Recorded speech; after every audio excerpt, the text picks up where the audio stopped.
नमस्कार, आप देख रहे हैं गुप्त न्यूज, जहां हर खबर होती है सबसे पहले। चलिए नजर डालते हैं इस वक्त की बड़ी खबर पर। नए कवियों को क्या संदेश देना चाहेंगे जो काव्य पाठ के लिखते हैं? मैं 2 लाइन में ही इसका संदेश देना चाहूँगा कि मैं भी एक गांव से निकला हुआ हूं और गांव में जब मैंने बहुत सारे मंच पे बहुत कोशिश किया तो उन्होंने हमें मौका नहीं दिया। तो उस समय हमें लगा कि कुछ ऐसा करूं जिससे कि नए कवियों को मौका मिले, और वही अभी करते जा रहा हूं, जिसके साथ सिर्फ मेरा सहयोग नहीं है, यहाँ पे जितने आए हुए लोग हैं सबका सहयोग है। मैम, आज के प्रोग्राम के बारे में बताइए। आज के प्रोग्राम के बारे में तो सबसे पहले अखिल भारतीय ग्रामीण साहित्य मंच को मैं बहुत बहुत धन्यवाद देती हूँ, शुभकामनाएं देती हूँ। आभार। साथ साथ आज मातृ दिवस है, उस पर तमाम माताओं को नमन करती हूँ, उनका वंदन अभिनंदन करती हूँ। साथ ही हम सभी अलग अलग क्षेत्र से, अलग अलग राज्यों से जो कवि गण यहाँ आए हैं, पधारे हैं, उनको भी नमन करती हूँ। और मैं ये बता दूं कि हम लोग प्रयागराज त्रिवेणी की भूमि पर हैं, तो यहाँ गंगा यमुना सरस्वती का संगम होने के साथ साथ यह साहित्य की भी धरती है। और ये साहित्य की बात हम लोग कर रहे हैं, काव्य पाठ कर रहे हैं, तो यहाँ पे इसी भूमि पे महादेवी की संवेदना, सुभद्रा कुमारी चौहान का साहस और सरोजनी नायडू की वाणी यहाँ से यहीं से निकली है। तो हम लोग बहुत सौभाग्यशाली हैं कि ऐसी धरती पे आज हम लोग आकर के काव्य पाठ कर रहे हैं। और हमारे बीच में ये आईजी सर पधारे हैं और जिला जज साहब पधारे हैं, अशोक जी जो इतने बड़े अशोका IAS कोचिंग के संचालक हैं, और बच्चों के बीच में उनके बीच में प्रशासन का भाव डाल रहे हैं। तो सारी चीज़ों को देखते हुए हम खुद को सौभाग्यशाली मानते हैं कि आज यहाँ के जनता के बीच, आज यहाँ की धरती पे हमें अपने शब्दों को बताने का मौका मिला, अपने शब्दों के माध्यम से अपनी भावनाओं को प्रकट करने का मौका मिला। बहुत बहुत फिर से एक बार अखिल भारतीय साहित्य मंच को धन्यवाद, और इसको संचालन करने के लिए रंजन जी हमारे सामने खड़े हैं, इन्हें भी बहुत बहुत आभार, धन्यवाद। अखिल भारतीय साहित्य में जो है आज प्रयागराज के अंदर प्रोग्राम कर रहे हैं, कैसा रहा आपका प्रोग्राम? देखिए, प्रोग्राम बहुत अच्छा रहा। बहुत इस प्रोग्राम को हम बहुत सक्सेस कर सकते हैं। मास्टर है, ये सब हमारे की दीदी के सहयोग से हुआ है। पक्का बिहारी जिसे शर्मा जी है, रंजन शर्मा जी के सौजन से हुआ है, और तमाम यहाँ पर हमारे मूर्धन्य कवि सब आए हैं। उससे हम छवि लाल झा जी से भी है। बहुत अच्छा सराहनीय रहा ये प्रोग्राम, और मैं पुनः चाहूँगा कि मैं आप लोग इसी तरह से उत्साहवर्धक रूप से प्रयागराज के पावन धरती पर मुझे पुनः एक बार सेवा करने का अवसर मिले तो मैं पुनः सेवा करने के लिए तैयार हूँ।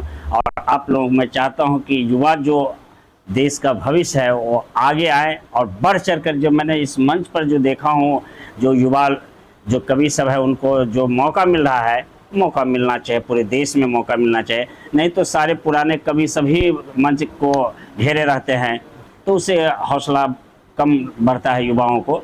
लेकिन ये जो आप लोगों का जो संगठन है, जो आप लोगों का जो सद्भावना है, वो बहुत सराहनीय है। बहुत बहुत धन्यवाद देता हूँ।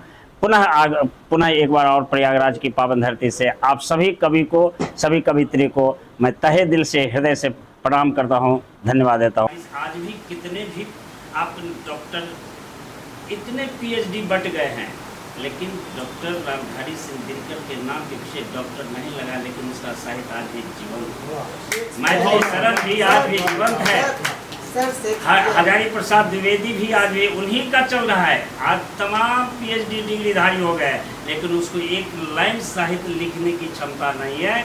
इसलिए सोचने की विषय है कि हम आज भी हमारे रामधारी सिंह दिनकर जी, मैथिली शरण, प्रेमचंद जी जैसे साहित्यकार आज होना चाहिए देश में है, लेकिन उसको आज पर्दे के पीछे से काम मिल रहा है।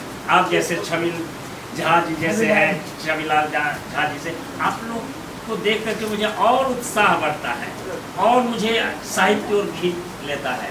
इसलिए मैं ये आपके नाम सुनकर के दीदी के नाम सुन करके मैं साहित्य से बहुत रुचि रखता हूँ। मैं भी एक किताब कई कंपटीशन की किताब लिख चुका हूँ, लेकिन वो साहित्य का नहीं है, वो कंपटीशन का है। मैं चाहता हूँ कि अभी नई किताब मैं अभी आ रही है, लेखन की ओर बढ़ रहा है मेरा, और यह प्राइम मिनिस्टर पर है, अभी नहीं अनाउंस करूँगा। वर्तमान प्रधानमंत्री पर किताब लिखा हूँ, देश की जो स्थिति है वो पूरा हो जाएगा, वो आप लोगों को बता दिया जाएगा। लेकिन साहित्य की ओर मेरा बहुत झुकाव है, आप लोगों को देख करके तो और हौसला बढ़ गया है कि मैं भी साहित्य की ओर दौड़ पड़ूँ। सर, इतना आपने सुना कवि का, आप किसी भी कवि का 2 लाइन सुना दीजिए। अच्छा, देखिए अभी तो बहुत सारे कवि कई श्रृंगार रस गाए तो कभी करुण रस गाए, जैसे अभी तो ये मैं 2 लाइन सुना देता हूँ। जो बीत गए हैं वो जमाने नहीं आते,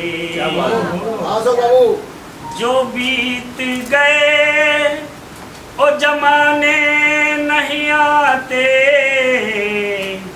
आते हैं नए लोग पुराने नहीं आते, आते हैं नए लोग वो पुराने नहीं आते। आगे अंतरा है, देखिए मैं नहीं ये सब नहीं गाता हूँ, मैं केवल किताबी एकदम बिल्कुल कहते हैं बच्चे सब किताबी कीड़ा है। सही में मैं हिस्ट्री, ज्योग्राफी, साइंस सब मैं पढ़ा रहा हूँ 30 साल से, अब मैं रिसर्च किया हूँ। तो आगे अंतरा है, लकड़ी के मकानों में चिरागों को मत रखना, लकड़ी के मकानों में चिरागों को मत रखना, अब आग पड़ोसी भी बुझाने नहीं आते, अब आग पड़ोसी भी बुझाने नहीं आते। बहुत बहुत धन्यवाद। ये प्रोग्राम बहुत अद्भुत और अच्छा लगा, और मुझे उम्मीद नहीं थी कि इतने शॉर्ट नोटिस पर इतने अच्छे अच्छे कवि विभिन्न राज्यों से आएंगे। और मैं तो डॉक्टर साहब के, अशोक जी के कहने पर आ गया था, और आशा के विपरीत बहुत अच्छा लगा, और नए बच्चों ने बड़ा अच्छा प्रयास किया है।